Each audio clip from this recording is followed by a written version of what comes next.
Hi, good morning, Markin, the dentist, and here I am again with these fancy glasses, but they are not only just as a show-off, because today I am going to tell a little about lasers in dentistry, as promised. So I am going to make a little word of introduction in lasers in dentistry, and this episode is going to be boring as hell because it's going to be only theory and only theory, and I'm going to try to shorten it as good as I can, but some basics need to be taught, because without any basics you are unable to use lasers properly, and you are going to follow the opinion that lasers are stupid or they does not work, because if you don't know how to use your device, you are going to use it wrong, and if you are going to use it wrong, you are going to hurt your patients. So remember about it, and remember that this what I am telling here is only bottom of the knowledge you need to have to start working with laser. Okay, so let me just start with telling you what does laser shortcut mean. So laser is light amplification by stimulated emission of radiation. So from this, what you are sure you know what is light, but in fact the deeper I go in physics of light, the more I realize I don't know about light. And we have some less understandable words here, like amplification, stimulated emission, radiation, and on this we are going to focus today. But in simple words, laser is the light which is one color, so it's monochromatic, which has high energy inside it. So it means that we have a lot of light accumulated in one narrow beam, which is parallel. And what important, laser is selective, and it is selective due to its monochromatic color, because if laser light is in one color, it is absorbed in specific material. So in one is absorbed, in other materials is not absorbed. And this is what we need to remember, and what is the basics of how we use lasers in dentistry, because some of lasers will absorb in some tissues and other lasers will absorb in other tissues, because they are composed of different materials, different chromophores, and this is very important, and we need to remember about it when we work with lasers. And now I am going to show you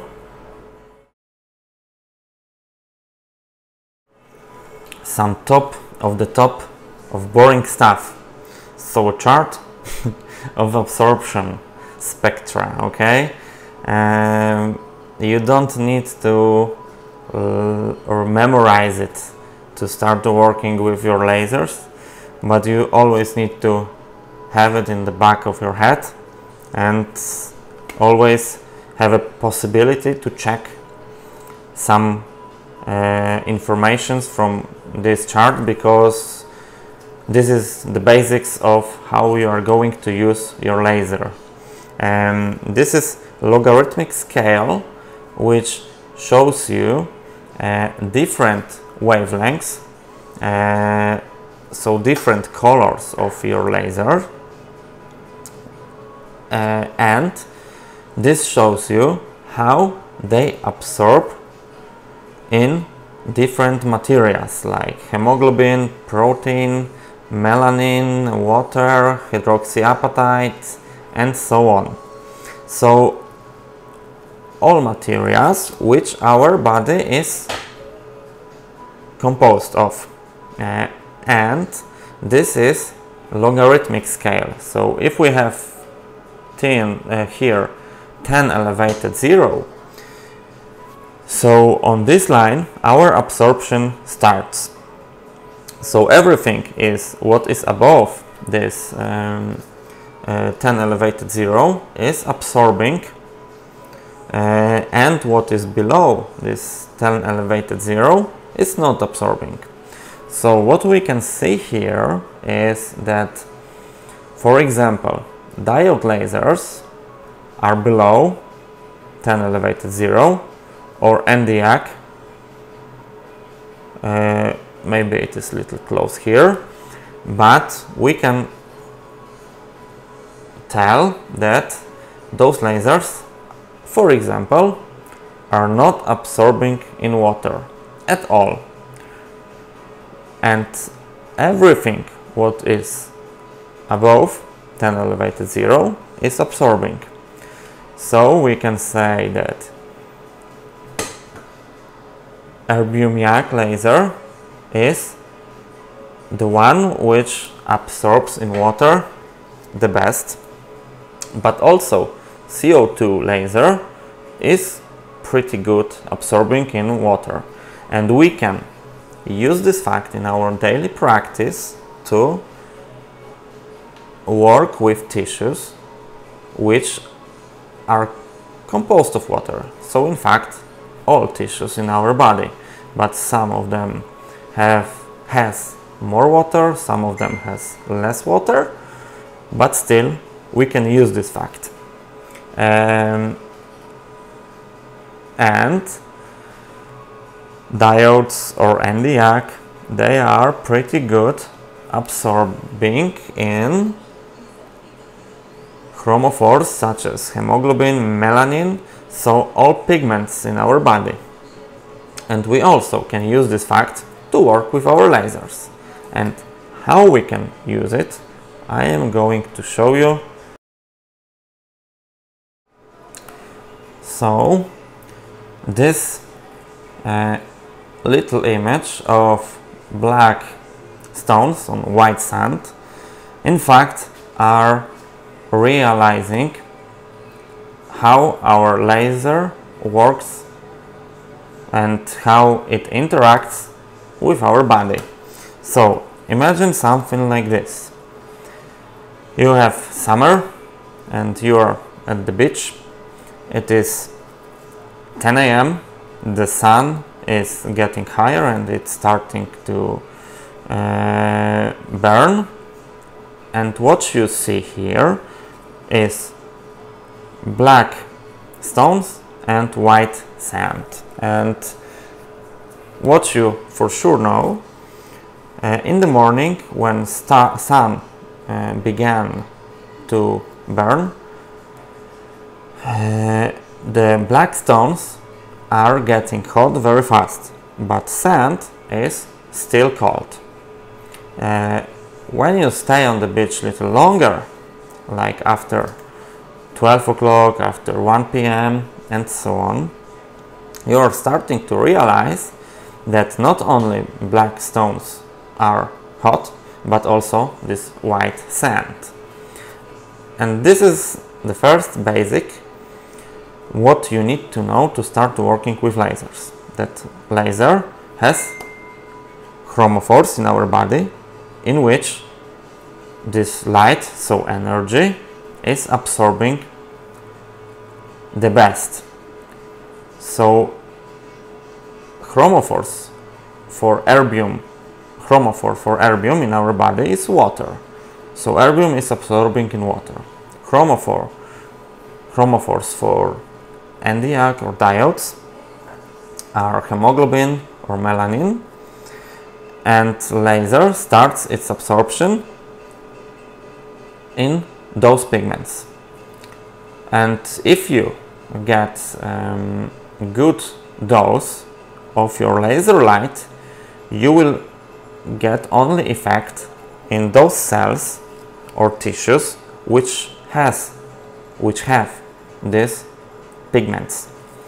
But if you overdose, so if you use too much energy or you will work too long with your laser, you will not only interact with tissues with chromophores, but you will also make damages in other tissues which has not these chromophores.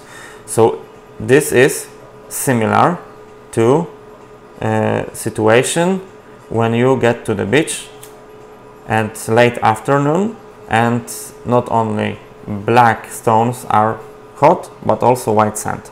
So you overdose your laser energy, and you need to remember about it, that you need to adjust your energy properly and you need to work with your laser properly. So right laser for right tissues and right usage of the laser. And then you realize that lasers not only work, but they work perfectly, and you are able to get results you are not able to get with traditional methods of treatment. And you will stop saying this common opinion that lasers doesn't work, because the people who say that lasers doesn't work probably did not took proper training and didn't know how to use their laser, and probably caused damages to their patients, and after that they are telling that lasers doesn't work. When the surgeon is operating and he does not know how to operate and he cuts in improper place and cuts arteries or nerves, you won't say that scalpel is not working. You will say that surgeon is an idiot because he doesn't know what to do. And the same is with lasers. Okay, and one more thing. To start working with lasers, you need to at least have basics of where this energy comes from. So these words of stimulated, emission, you need to be familiar with. Okay, so let me just give you a short in the short words, what is it? Okay, so I don't know if you remember from physics or chemistry that entire material is composed of atoms, and those atoms are composed of nuclei and electrons. Okay, and these electrons we are going to focus a little shortly to know what is to realize what laser is. Okay, and there are some materials on which if you light them, let's call it like this, or flash them or something, they are going to shine, some crystals and so on. And this is because when you give the energy to this material, let's say this energy can be light energy or can be electric energy, electrons in this material are being stimulated, so they accumulate energy and they are getting on the higher energy level, and you can see it on the right of this picture here. and after they after a while they releases this energy, and they are getting in the lower energy state and they emit the energy. So it's simple as that. And lasers use this fact because we are using this stimulated emission. So first we put some energy to the electron with the photon, and this electron gets in the higher energy state, and after that we don't wait till this electron emits this energy by itself, but we hit it with another energy dose, and it causes that this electron is not getting higher with its energy, but it emits energy it absorbed before, and this one which it was stimulated. And important fact is that this energy has the same direction and the same frequency and amplitude. So it's being, in simple words, the same color of light. And when we close this material, which by stimulating produces the light energy, in between two mirrors, which we call a resonator, we will cause reflection and another interaction with the same electron. So we will produce more energy and more energy. So this is our amplification. And after that we get a light beam with a lot of, let's call it photons, so a lot of light energy, which is monochromatic and collimated, so which is our laser beam. And this is how our laser. So with this we get to, let's call it the end of this boring stuff, how our laser is built. So it basically has three main parts. So it has a pump source, which is the source of energy, and it can be optic, so light, it can be electric, it can be a gas discharge, it doesn't matter, but it gives the energy for the laser active medium to emit photons. And this laser active medium also can be different, because it can be gas or liquid or crystal or semiconductor. It doesn't matter. What matters is that different active medium produces different wavelengths, so different color. And the last, not less important part of laser is optical resonator, which are mirrors in between which laser active medium is located. So all these three components are necessary for laser to be built and for us to work with them.